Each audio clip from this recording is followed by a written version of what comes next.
الحمد لله على إحسانه والشكر له على توفيقه وامتنانه، وأشهد أن لا إله إلا الله وحده لا شريك له تعظيما لشانه، وأشهد أن محمدا عبده ورسوله الداعي إلى رضوانه، فإنه بلغ الرسالة وأدى الأمانة ونصح الأمة وكشف الله به الغمة، وجاهد في الله حق جهاده حتى أتاه اليقين. اللهم صل وسلم عليه وعلى آله وصحبه تسليما كثيرا. يا أيها الذين آمنوا اتقوا الله حق تقاته ولا تموتن إلا وأنتم مسلمون. يا أيها الناس اتقوا ربكم الذي خلقكم من نفس واحدة وخلق منها زوجها وبث منهما رجالا كثيرا ونساء، واتقوا الله الذي تساءلون به والأرحام إن الله كان عليكم رقيبا. Galamlarni yo'qdan bor qilib, bizlarni xoliq etgan, tarbiyalagan Alloh Rabbimizga barcha hamd sanalarimiz, ulug'lov maqtovlarimiz bo'lsin. Shahadat kitiraman Muhammad ibn Abdullah, shahadat kitiraman Allohdan boshqa g'ibodat qilirga loyiqli zot yo'qdir. Alloh bor, Alloh bir. Ham shahadat kitiraman Muhammad ibn Abdullah Allohning haq elchisi, sharif bo'lgan quli, ham to'g'ri bo'lgan payg'ambaridir. Alloh onun oilasine ham onun sahabelerine o'zining salovat shariflarini bersaydi. Allah subhanahu ve taala izgi kitabında ayta: "Ey iman keltirgan bandalar, Allohdan haqiqiy qo'rquv bilan qo'rqig'iz, taqvoli bo'lig'iz, ham bari tek musulmon bo'lib qina o'ligiz" dedi. İkinci bir oyatında Allah Rabbimiz ayta: "Ey kishilar, sizlarni yaratgan, xoliq etgan Rabbingizdan qo'rqig'iz. U sizni bir kishidan yaratdi, ondan iptashi xotinin barliqqa keltirdi.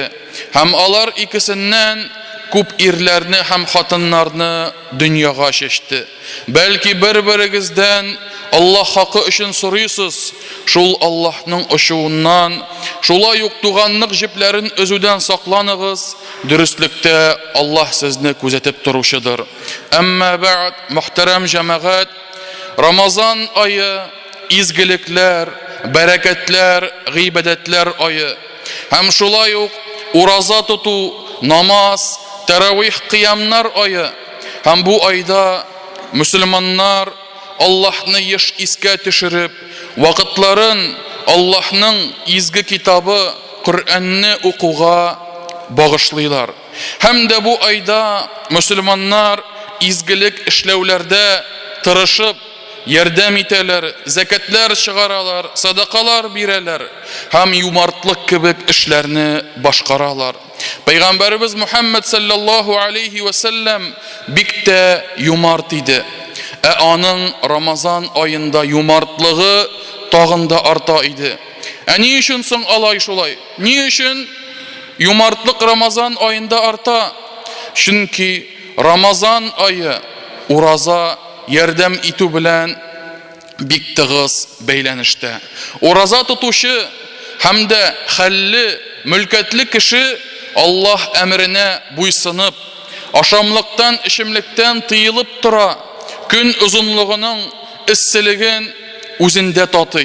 Susağı kişili hem andı kişi zayıf halde bulgan kişinin, ağır halde yaşaytırgan kişinin halin anlay başlay. Kimdendir turmuş mümkinçilikleri şiklengen buluğundan ol öz başından ütkere. Kimdir yıl boyuna şulay yaşay, kimdir yıl boyuna şulay tıyılıp ağır halde yaşay. Bu kişi Ramazan ayında kardeşlerinin nişik yaşaganların anlay başlay. Hem ашарына да табыны мул булмаска мөмкин, авырлык, бурычларда яшәргә мөмкин. Һәм шуңа күрә Аллаһ Раббыбыз һәммәбезнең дә Рамазан аенда йөрәкләребезне йомшарта, йөрәкләребезнең юмартлыкларын арттыра. Әгәр дә башка айда нинди дә булса ярдәм итү дигәндә ул әле уйланса, әле бераз фикергә, бераз күтеп торса, Рамазан аенда күп кенә мөселманнар үзенең хәләл малларын кызганмыйлар, байлыкларын, мөлкәтләрен чыгаралар. Һәм шуңа күрә хәтта ислам дөньясында, мөселманнар арасында күбесе өчен Рамазан айы закат чыгару айы булып санала. Һәм хәтта алар үзләре дә кайда мөхтаҗлар бар дип сорыйлар һәм көчләреннән килгәнчә кадәр ярдәм күрсәтергә ашыгалар. Һәм махсус итеп закат турында сөйләшсәк, закат нәрсә ул? Ничек итеп аны аңларга? Ул бай булган, мөмкинчелекләре зур булган, һәрбер мөселманга фарыз булган гыйбадат. Кемгә бирелергә тиеш? Ул мөхтаҗ фәкыйрьләргә һәм гомуми файдалы эшләргә бирелергә тиеш. Аллаһ Раббыбыз Тәүбә сүрәсенең 60-нчы аятта закатны алырга лаеклы 8 төр кешене искә алып үтә.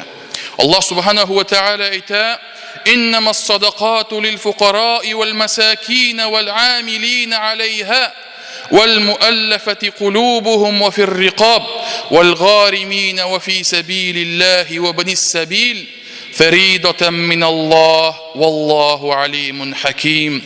Dürüstlükte sadakalar, yani zakatlar, fakirlerge, miskinlerge, zakat jiyip hem taratuşlarga, kişilerinin kalplerin yumşartu için, hem de kıllıktan azat itu için, buruşları bulganlarga, hem Allah yolunda, hem musafirlarga gına tiyişlidir dip ayta.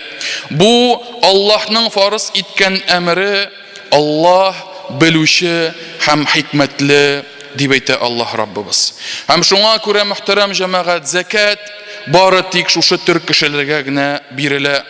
Kur'an'da Allah sana birgen nimetlerden, rizıklardan, muhtaçlarga yardım itu, zakat çıgaru turunda, hem sadakаны, zakatlarını çıgaruşlarını maqtab, alarның yumartlıkların iske bik күп урыннарда ала. Bik күп ayetler var. Hem bu turda Peygamberimizin sallallahu aleyhi ve sellem hadisleri de bik күп. Zakatның nişik çıgarılığı, nerseden çıkkanlığı, hemmesi de tefsillep beyne anlatılgan. Asrый тұрған yurt hayvanları bulsunmu, bakşada üstürilgen üsimlikler bulsunmu, altın, kömüş, akşalar bulsunmu, satuğa dip ezirlengen tavarlar bulsunmu, hemmesinde Allah Rabbimiz, hem onun ilşisi Muhammed sallallahu aleyhi ve sellem beyne anlattılar. Kayşan hem nindi kulemde ikenliklerin bildirdiler, hem de soranlığı, әшәкілігі білән закаттан тыйылып бирмичә калганнарга кыямәт көнендә нинди газап булачагы турында кисәттеләр. Һәм шуңа күрә мөселманнар бердәм фикер белән әйтәләр: кем закатны әшәкілігі белән, саранлыгы белән булдыра алса да түләмәсә, ул кешенең дине, ул кешенең иманы зәгыйф дип әйтәләр. Ә бит садака, zakatlar mümin Müslümanlar üçün zor fayda bilen kayta. Onun dünyasına da, onun ahiretine de zor yardım hem üsüş biri. Hem şul faydalarının en zorusu Müslüman öz rizalığı bilen zakatını çıkarsa, bu onun dinin nıklığına hem yüreğindeki imanı buluğuna bir көрсәткеч bulup tıra. Peygamberimiz Muhammed sallallahu aleyhi ve sellem ayta: Sadaqa burhandır. Sadaqa burhan. Nersesin ol burhan? Yani açık delil. Rusça etkende неопровержимое доказательство dip aytamiz. Yani sadaqa biruşu imanına, Allah'ның yaratuğuna bir delil bulup tura. Çünkü садака, акчасы күзне кызыктыра, күңелгә якын, аерылышасы килми. Ләкин кеше моны кызганмыйча, жәлләмичә, Аллаһ ризалыгы өчен чыгара һәм шулай иттереп йөрәгендәге булган иманның ныклыгына бер күрсәткеч булып тора. Закатның кешегә китерә торган файдаларының берсе закат бирүченең малын арттыра, үстерә. Аны гына түгел, алган кешегә дә файда белән килә. Һәм кеше кулында җыелган байлыкны шул рәвешле закат аша чистарта, паклый. Һәм закат бирүче кеше закатны чыгарганда аның закаты аны чистарта, саранлык, кымсызлык ширләреннән дәвалый, холыксызлыктан ерак кыла. Һәм закат бирүче аның әхлагы да үзгәрә, аның шөкер итүчеләр сыйфатларына да ия була. Чөнки закатны ризалыгың белән чыгару Аллаһ Тәгалә сиңа биргән нигъмәтләрнең иң зур шөкер итүләренең берсе булып санала. Байлыкның, акчаның кайдан килгәнлеген аңласак, кем тарафыннан бирелгәнлеген аңласак, ул вакытта шул бирүче Аллаһ Раббыбыз ризыкландыручының әмер иткән рәвештә закатын ул кушты безгә. Аллаһ Раббыбыз безне ризыкландыра һәм безгә үк закатны чыгарырга куша. Димәк, әгәр дә без моңа буйсынсак һәм Аллаһ әмренә ияреп закатны чыгарсак, димәк Аллаһ Тәгаләнең нигъмәтләренә шөкер кылабыз дигән сүз. Һәм шул уңайдан әйтеп үтәсем килә, әлхәмдүлилләһ, Түбәнкама мәхәлләсе һәм Түбәнкама мөселманнары бу мәсьәләдә бик зур үрнәк күрсәтәләр. Һәм мисал өчен, әгәр дә бер 20 ел элек кенә кире кайтсак, кемнәр ул вакытта мәчеткә йөри иде, алар белергә тиешләр. Ул вакытта ураза язның башында иде, ифтар ашканда, авыз ашканда кайда ашыйлар иде? Мәчетнең столовыйында, аста кечкенә генә бер бүлмә, 2 өстәл куярлык. Менә шушында җәмәгать кешеләр, ягъни садака биреп нәрсәме авыз аштыра иделәр кешеләрне. Бүгенге көндә шәһәр буйлап, Түбәнкама шәһәре буйлап 1000нән артык кеше ифтарда авызын ача. Бу җәмәгать бик тә яхшы һәм бик тә күркәм булган күренеш. Бер кешенең акчасы да юк, читтән кергән берсе дә юк. Бөтенесе дә шушы үзебезнең мөселманнарыбызның ярдәме һәм аларның үзләре теләп авыз ачтырулары һәм әлбәттә бу бик күркәм күренеш. Һәм шулай ук әйтеп үтәргә кирәк, безнең мәсәлән Түбәнкамада мәчетебез төзелә, яңа мәчетебез Нур мәчете Гагарин урамында. Һәм шул мәчетне төзегән дәврдә берничә тапкыр мәчет төзү марафоннары оештырдылар. Әйдәгез 1 миллион җыешабыз дип, шушындый сүзләр белән бөтен халык малын кызганмыйча шунда бирде. Һәм бер ай ярым эчендә андый зур суммалар җыелды һәм мәчет төзелешенә тотылды. Һәм шуңа күрә мөхтәрәм мөселманнар, мәхәллә кешеләре, ватандашлар, Аллаһның сезгә рәхмәте булсын. Аллаһның сезгә бәрәкәте булсын. Һәм кылган изгелекләрегез үзегезгә әйләнеп артып кайтсын. Һәм закат чыгару мөхтәрәм җәмәгать, ул әле йөрәкне чистарту һәм дә кеше кулындагы булган байлыкны чистарту, паклау, аны үстерү дә булып тора. Пәйгамбәрбез Мөхәммәд саллаллаһу алейхи ва саллям әйтте: "Садака малны һич тә киметми" дип әйтә. Һич тә әзәйтми дип әйтә. Һәм Аллаһ Раббыбыз садака яки закат чыгаручыларга мондый сөйнешләре сүзләрен әйтә. "Ва ма анфaqtum min shay فهو يخلفه وهو خير الرازقين." Сез нинди генә малны чыгарсагыз да, ул, ягъни Аллаһ Раббыбыз барысын да каплар. Барысын да кире кайтарыр. Дөрестлектә ул иң хәерле ризыкландыручыдыр дип әйтә. Һәм тагын бер хадистә әйтелә, Пәйгамбәрбез Мөхәммәд әйтте: "Һәр көнне иртә белән кешеләргә 2 фәрештә иңә" ди.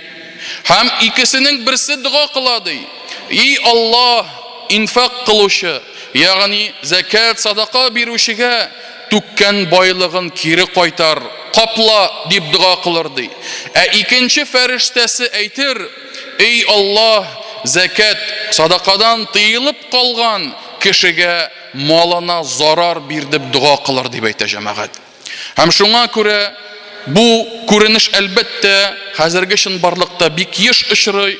Закат фарызларын үтәгән мөселманнарга Аллаһы Тәгалә үсеш, бәрәкәт бирә. Инде тыйылып калганнарга Аллаһ тынгысызлык, бәрәкәтсезлек, ризасызлык бирә. Күпме генә эшләмәсеннәр, чыгып китә, калмый. Юк аның рәхәте. Һәм Аллаһ Раббыбыз әйтә бу кешеләр турында: وَالَّذِينَ يَكْنِزُونَ الذَّهَبَ وَالْفِضَّةَ وَلَا يُنْفِقُونَهَا فِي سَبِيلِ اللَّهِ فَبَشِّرْهُمْ بِعَذَابٍ أَلِيمٍ. Аллаһ Раббыбыз әйтә: алтын көмешләрне җыеп, Аллаһ юлында чыгармыйча саклаучыларны ачы газап белән кисәт. Ул көнне, ягъни кыямәт көнне, аларның җыйган байлыклары җәһәннәм утында җыелып эрителер ди.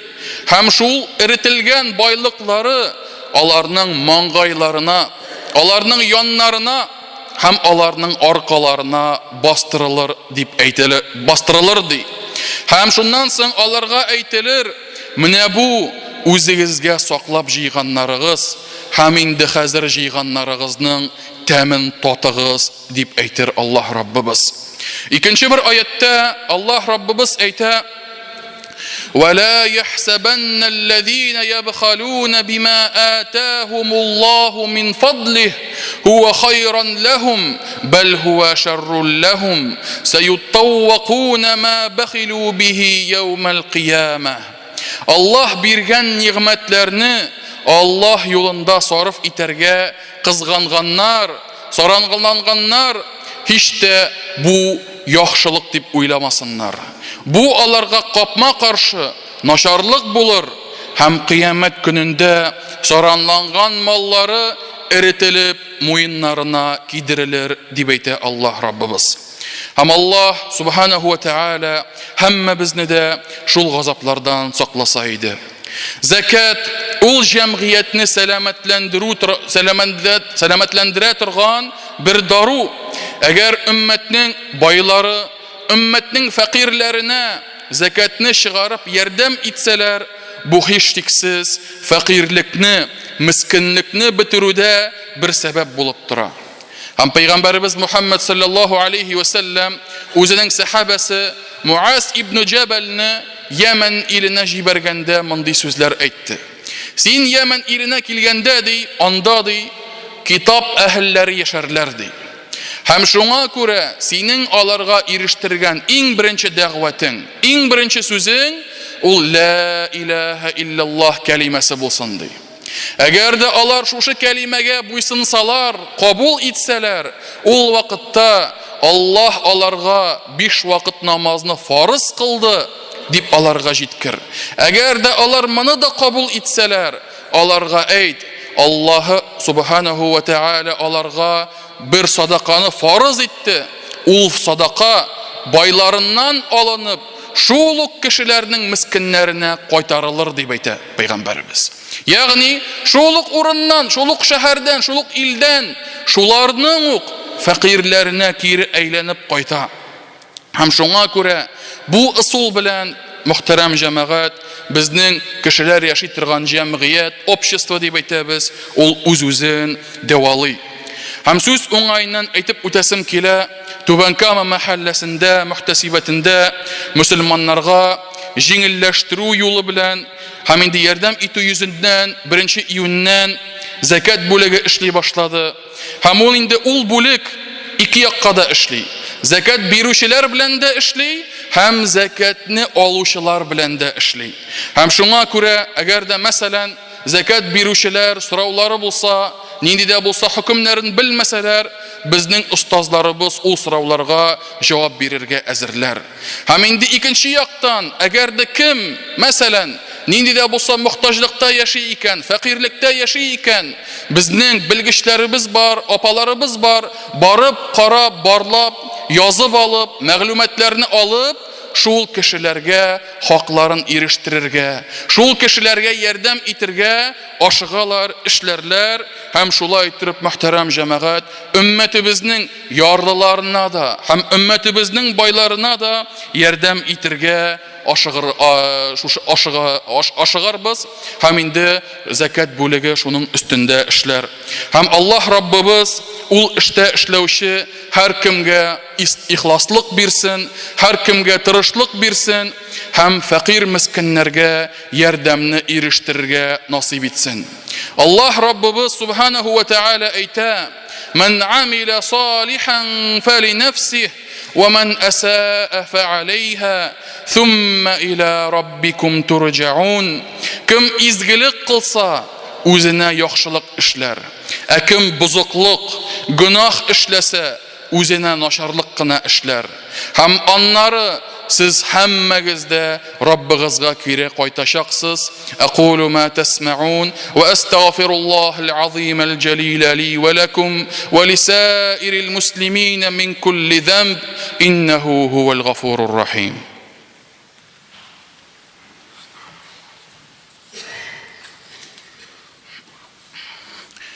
Alhamdulillahi rabbil alamin, lahul hamdul hasan wa thana'ul jamil. Уважаемые братья и сестры, я обращаюсь к вам на русском языке, һәм татар телендә сөйләшүчеләр дә аңларлар дип уйлыйм, өметләнәм.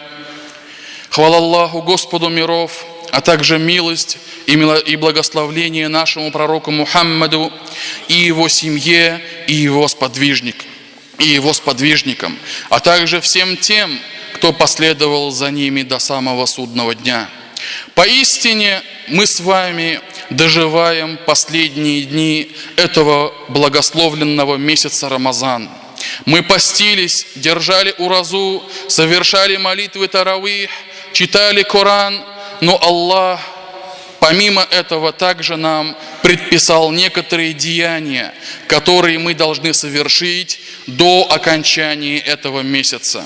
Одно из этих деяний является выплата закатуль фитр, или по-другому называя садакатуль фитр, фитр садакаса. Садака – подаяние, которое должен выплачивать каждый мусульманин, который в состоянии сделать это. От себя, от своей семьи, от детей, которое, в свою очередь, дается беднякам и нуждающимся до совершения праздничной молитвы в день праздника разговения, в день ураза гаиты. Объем этого подаяния, этого садака определяется одним са. Один са равен примерно 2,5-3 килограммам. И это должно быть продуктами.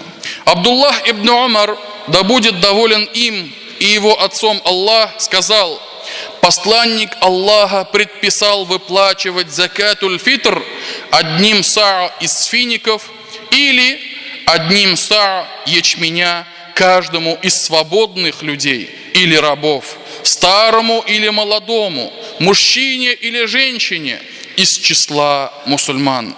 И он приказывал выплачивать этот закатуль фитр до праздничной молитвы.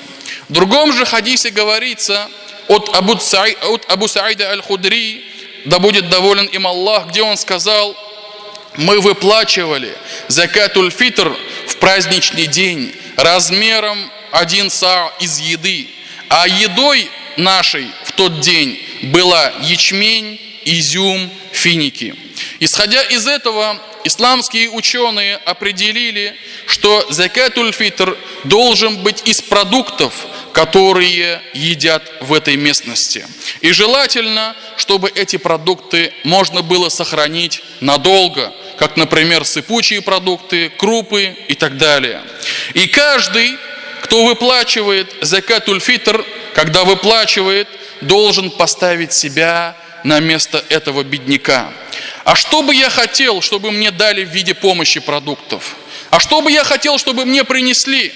И исходя из этого, он уже дарит то, что действительно нужно нуждающимся и беднякам. Ведь пророк, саллаллаху алейхи вассалям, сказал: не уверует никто из вас, совершенной верой, пока он не будет желать своему брату того же, чего желает и себе.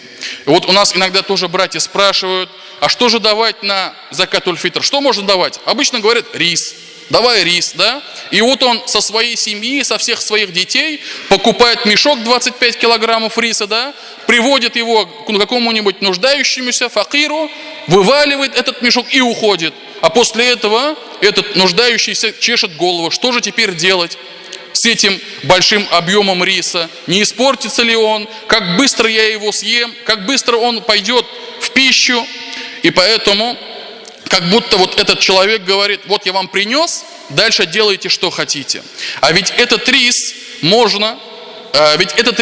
может простоять очень долго, пока его съедят. И поэтому старайтесь, когда вы даете закат-уль-фитр, делать так, чтобы, допустим, если у вас в семье несколько людей, чтобы с каждого человека был какой-нибудь определенный продукт. Например, 1 саа муки, 1 саа риса, 1 саа гречки, а также других продуктов, чтобы все было размеренно, и тогда действительно нуждающиеся воспримут это с радостью, а не с таким мнением, да, куда же мне теперь все это девать. Также стоит отметить, что некоторые ученые из ханафитского мазхаба и другие ученые дозволили выплачивать закат-уль-фитр деньгами. Но если вы сами лично купите продукты и вот своими руками отнесете их беднякам, неимущим, нуждающимися, то и вручите им лично в руки, это будет несомненно лучше. Потому что у вас будет визуальный контакт, вы увидите, как они живут, вы увидите, чем они живут. И возможно, Аллах Субханаху ва Тааля посредством этих людей сделает вам наставление, что вы задумываетесь. Альхамдулилля, оказывается, есть люди, которые живут в таком тяжелом положении. Я должен делать и возблагодарить Аллаха за то, что у меня есть, и за те блага, которыми я обладаю. И поэтому у нас в мечети также на средства прихожан заготовлено уже более 700 пакетов продуктов. И, иншаллах, развоз этих продуктов начнется в субботу после икинды намаза. И мы просим братьев, у которых есть автомобили, помочь донести эти продукты до нуждающихся. И, иншаллах, этот развоз будет продолжаться до самой ночи перед праздником разговения. И пусть Аллах примет наши поклонения и наши подаяния. Также хочу отметить, сделать объявление, то что в праздничный день, в день Ураза Гаите, у нас программа будет таким образом: в 6:30 начнется чтение Корана, далее в 7:00 будет проведена праздничная молитва, а уже после молитвы будет праздничный вагаз, праздничная хутба. И поэтому просьба всем братьям, всем сестрам, которые пришли на праздник, чтобы после молитвы они не разбегались кушать шашлык, пирожки там и так далее, да, а оставались на своих местах, дослушали праздничный вагаз до конца и уже после этого делают, что хотят, едят, что хотят. А после этого в 8:00 будет проведено детское представление, торжество, где будут выступать дети, а также будут проводиться разные конкурсы, игры и так далее. Поэтому оставайтесь всеми своими семьями, участвуйте в этом празднике. Татар телендә дә әйтеп үтәм, игълан безнең бәйрәм көнне, Ураза Гаите көнне программа безнең шулай башланачак. 6:30 Коръән уку, һәм Коръән укыганнан соң сәгать 7:00 бәйрәм намазы булачак. Һәм бәйрәм намазыннан соң инде бәйрәм вагазы, хутбасы булачак. Һәм шуңа күрә намазны башкарып, һәм хутбасын да җиренә җиткереп, тыңлап, катнашыгыз мөхтәрәм җәмәгать. Һәм инде сәгать 8:00 балалар ярдәмендә оештырылган тантана булачак, бәйрәм булачак, чыгышлар ясаячаклар, һәм аннан соң уеннар, конкурслар булачак. Һәм шуңа күрә бөтен гаиләгез белән, балаларыгыз белән, якыннарыгыз белән бу бәйрәмгә килегез, Аллаһ ризалыгы өчен катнашыгыз һәм бу көнне сөенеп бәйрәм рәвешендә үткәрегез. إن الله وملائكته يصلون على النبي يا أيها الذين آمنوا صلوا عليه وسلموا تسليما اللهم صل وسلم وبارك وأنعم على نبيك محمد وعلى آله وصحبه أجمعين اللهم أعز الإسلام والمسلمين وأذل الشرك والمشركين ودمر أعداء الدين اللهم تقبل توبتنا واغسل حوبتنا وثبت حجتنا واهد قلوبنا وسدد ألسنتنا واسلل سخيمة صدورنا اللهم آت نفوسنا تقواها وزكها أنت خير من زكاها أنت وليها ومولاها ربنا آتنا في الدنيا حسنة وفي الآخرة حسنة وقنا عذاب النار وأقيم الصلاة